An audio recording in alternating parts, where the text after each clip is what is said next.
Bien, chers amis, j'ai la redoutable responsabilité d'ouvrir cette table ronde qui est sur la globalisation. Alors, je vois sur ma montre qu'il est 5h30. Je suis un exemple de la globalisation puisque j'ai pris un avion à la Nouvelle-Orléans il y a quelques heures de ça, et théoriquement, dans mon cerveau, il est 5 heures du matin. Mais il est 5h30 chez vous. Et il est 6h30 pour ma femme. Et il va falloir que nos intervenants restent dans les 10 minutes. La globalisation est épouvantable. C'est une question de temps. Alors, nous allons traiter du rôle du Maroc et du Maghreb dans le contexte de la globalisation. De tout ce que j'ai entendu depuis mon arrivée, je dirais, pour reprendre un peu les propos de notre ami l'ambassadeur, il est évident et nécessaire de faire converger à l'horizon 2030 les intérêts du Maroc, de l'Algérie, de la Tunisie, de la Mauritanie, de la Libye, pour faire émerger un grand Maghreb. Mais ce n'est pas le cas aujourd'hui.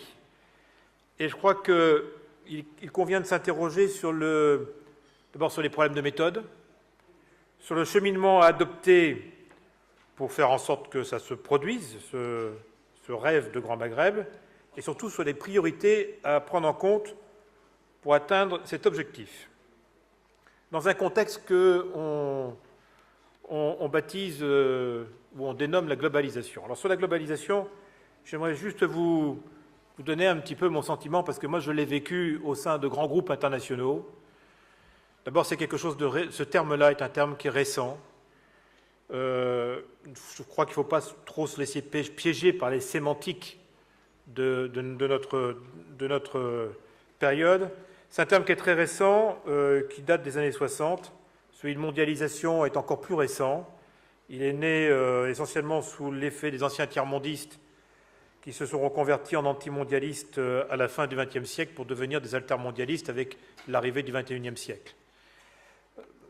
Pour beaucoup, la globalisation concerne essentiellement des dimensions économiques et technologiques et souvent confondues avec l'arrivée de cette société de la connaissance qui modifie en profondeur les frontières des échanges commerciaux et humains au niveau international. Je pense que nous sommes face à des modes de représentation essentiellement véhiculés par, je dirais, par l'Occident ou par une certaine vision des modèles occidentaux au niveau mondial.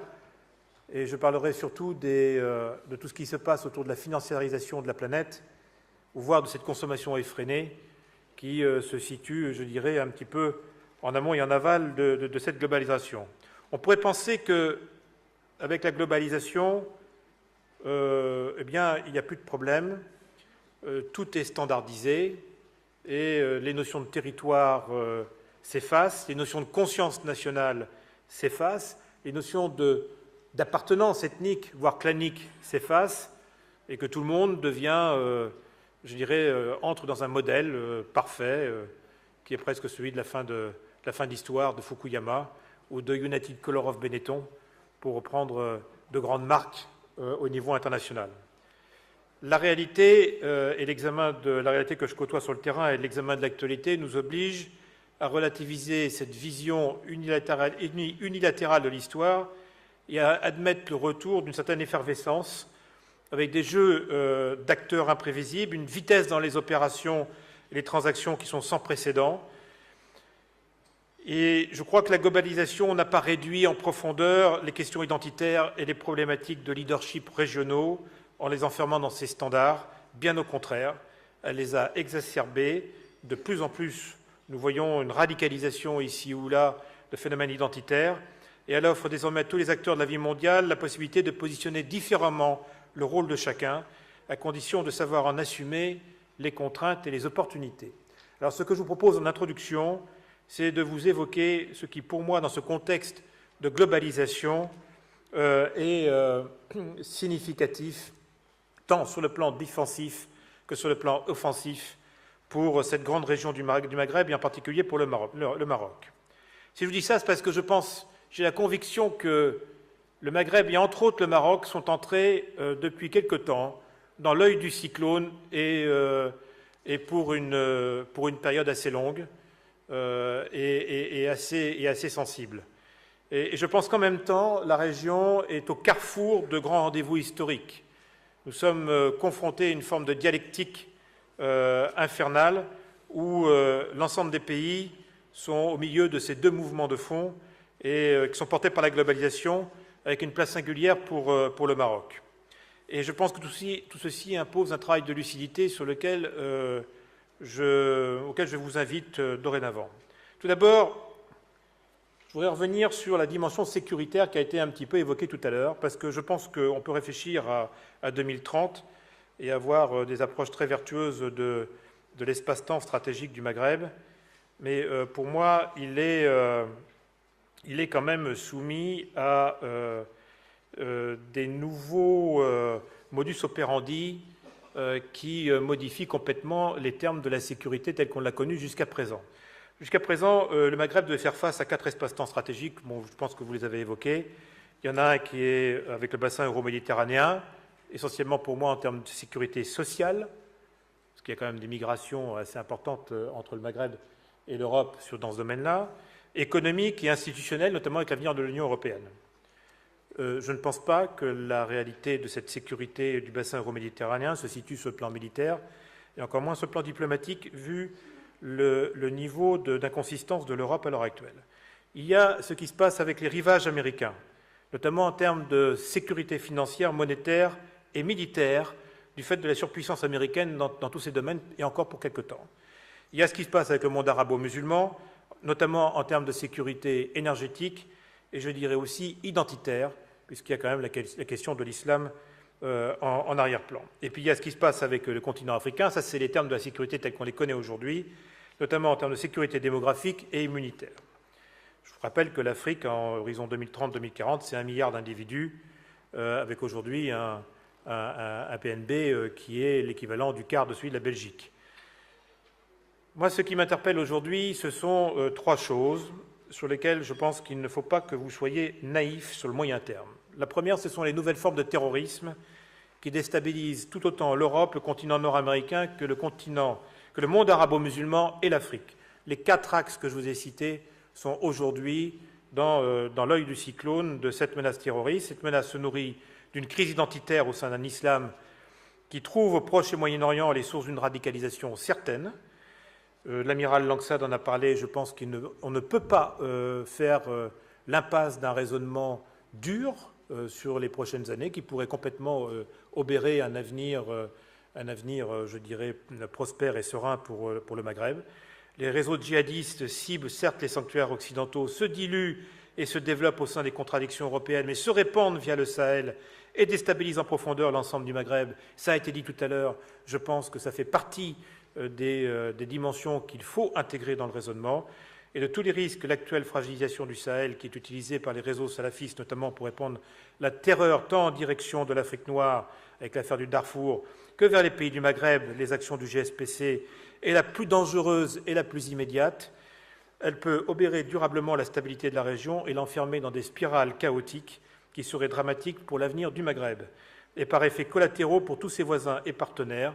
Dans ce domaine, l'Europe serait la première victime de ce fléau, et l'Afrique subsahélienne deviendrait une zone d'instabilité chronique et dangereuse pour la stabilité mondiale. Je pense à des pays comme notamment le Nigeria ou le Golfe de Guinée. C'est la première chose. La deuxième chose, c'est une nouvelle forme de confrontation commerciale qui passe par d'autres circuits économiques que ceux du commerce international. J'ai entendu tout à l'heure parler de l'OMC. Moi qui ai travaillé dans des grands groupes internationaux, je peux vous dire que l'OMC, c'est gentil, mais ça se contourne à droite, à gauche, dessus, dessous. Et c'est un petit peu ce qui se passe aujourd'hui avec les grands circuits du commerce international. Et je vous interpelle sur la marche en avant des réseaux indiens, des réseaux chinois, mais aussi de tous les réseaux des zones grises qui vivent des contrefaçons et des trafics en tout genre. Le Maghreb est touché par ces phénomènes, on ne peut pas ne pas en parler. Il doit les surmonter pour devenir éligible sur le plan des relations géopolitiques, notamment en particulier avec ses voisins européens et s'il veut rentrer dans des dimensions beaucoup plus salubres sur le plan économique. Il y a aussi une autre dimension qui est une dimension transverse et qu'on a un petit peu abordée avec Alain Ménard, mais je voudrais renforcer encore un peu plus la réflexion là-dessus. Ce sont les nouvelles formes de communication qui constituent à la fois une formidable opportunité de développement et de rayonnement et d'échange, mais aussi une source considérable de déstabilisation si la maturité et la gouvernance des pays n'est pas au niveau de la révolution informationnelle qui voit le jour. N'oubliez jamais, c'est ce qu'on a vu il y a quelques semaines dans un autre séminaire que Ahmed Larimi avait initié sur la gestion des crises, une information aujourd'hui met 7 secondes pour faire le tour de la planète. 7 secondes. Il n'y a aucune ligne Maginot qui aujourd'hui arrive à endiguer les flux de transactions d'informations qui passent par Internet. Alors, quand je regarde ces différents impondérables en termes sécuritaires, en termes, je dirais, un petit peu défensifs, je m'interroge sur plusieurs questions de fond. Je pense que nos invités vont essayer d'y répondre. C'est quel pourrait être à moyen terme le niveau de déstabilisation du Sahel et quel est l'état réel de la menace terroriste sur les régimes du Maghreb. Je vous rappelle, ça n'a pas été évoqué, mais pour moi qui suis de l'extérieur, pour moi le Maghreb c'est un jeune roi et un certain nombre de leaders qui sont en fin de parcours. C'est un ensemble en termes de gouvernance qui est d'une très grande fragilité et personne ne se pose la question du degré de résistance des régimes par rapport, je dirais, à l'état de ces menaces. Quel serait l'état de la coopération euro-méditerranéenne et nord-atlantique sur ces questions de sécurité et quelle est la détermination des principaux alliés ou adversaires du Maroc sur ces questions sur les 30 ans qui viennent. Imaginons qu'on ait une déstabilisation majeure de l'ensemble de la région. Est-ce que les Américains, est-ce que les Européens seront prêts à se battre pour vous et à vous aider pour surmonter ces dimensions? Je pense que c'est des vraies questions. C'est des questions qui font mal, mais c'est des vraies questions qu'il faut se poser et ne pas attendre 2030 pour réécrire l'histoire. Et comment resituer dans ce cadre-là la question du Sahara occidental par rapport à ces enjeux et quelles initiatives stratégiques le Maroc pourrait-il prendre, bien au-delà des actions actuelles que l'on connaît et ou les blocages juridiques qu'on a évoqués tout à l'heure. Par rapport à ces trois grandes préoccupations, je pense qu'il faut aujourd'hui réfléchir et mettre en place d'autres modes de coordination pour lutter contre toutes ces différentes menaces et de coopération pour inventer des solutions. Retenez ces deux mots, coordination, coopération. Si je prends l'autre versant, c'est-à-dire le versant, je dirais, plus offensif, moins défensif, mais plus offensif, je dirais quels sont un petit peu, sur quel niveau d'enjeux de prospérité, plutôt que d'enjeux sécuritaires, d'enjeux de développement et de rayonnement, nous pourrions situer l'ensemble de la région. Quand je regarde la plupart des pays en émergence aujourd'hui, ils oscillent tous entre les modèles économiques sociaux-démocrates européens ou libéraux anglo-saxons. Mais tous sont dans le sillage des modèles occidentaux. Si je mets dans une projection d'un Maghreb 2030 et au regard de tout ce qui était un petit peu évoqué ce matin, je dirais qu'il est indispensable de réfléchir d'autres stratégies alternatives qui tiennent compte du patrimoine culturel identitaire et de l'authenticité des pays de la région, pour soutenir leur développement tant économique que social. Dans ce domaine, le Maroc, de par sa géographie et son histoire, a toujours été un modèle de gouvernance à part, qui est intéressant à plus d'un titre en termes de légitimité et d'affirmation d'autorité politique, que par sa capacité à s'appuyer sur de fortes identités locales pour travailler la singularité de sa marque au niveau international. C'est ce problème, cette question de marque au niveau, je dirais, de la puissance régionale qui se pose aujourd'hui pour l'ensemble de la région. Comment, aujourd'hui, le Maghreb peut-il positionner sa valeur ajoutée, faire émerger à la fois ses domaines et ses pôles d'excellence?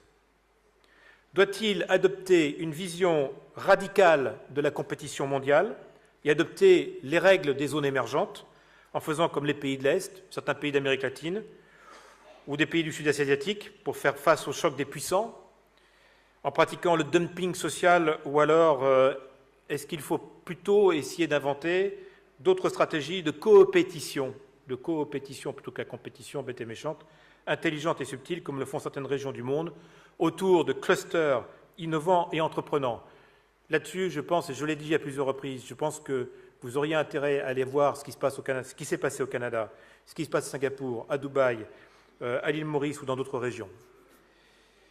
Est-ce qu'il n'y a pas d'autres aussi stratégies de développement à imaginer sur ce que j'appelle les maillons faibles qui entourent le Maroc et qui pourraient faire émerger une signature un peu particulière? Je pense notamment à l'Afrique subsaharienne et à des nouvelles logiques de co-développement. Et dans ces nouvelles logiques de co-développement, je n'y vois pas simplement que de l'injection de moyens financiers ou de moyens technologiques. J'y vois surtout une ingénierie de l'éducatif, avec notamment un enjeu qui a été évoqué tout à l'heure, mais que je n'ai pas entendu jusqu'à présent de façon très, très affirmative, qui est celui de l'alphabétisation du continent africain et je dirais, la déclinaison de toute la société de la connaissance et de la société, je dirais, de l'information et de la communication dans laquelle nous rentrons vis-à-vis de ce continent d'1 milliard d'individus qui, s'il n'est pas pris en main à un moment ou à un autre, deviendra extrêmement critique pour, je dirais, pour l'émergence de cette région. Puis, je dirais, quelles sont aujourd'hui, derrière ces questions de coopétition et de co-développement, les nouvelles architectures qu'il faudrait mettre en place entre le Maghreb et les grandes organisations internationales et non gouvernementales sur tous ces sujets pour initier des processus qui soient moins macropolitiques ou moins macroéconomiques, moins vertueux et virtuels, et plus décentralisés, par exemple autour du microcrédit, plus efficaces autour de joint venture, par exemple avec les grands groupes internationaux, ou des tissus économiques locaux pour créer des initiatives beaucoup plus compétitives qu'elles ne le sont aujourd'hui, et à la fois beaucoup plus durables, et je reviens sur la formation professionnelle des jeunes. Bon, par rapport à tout ça, je pense qu'il faut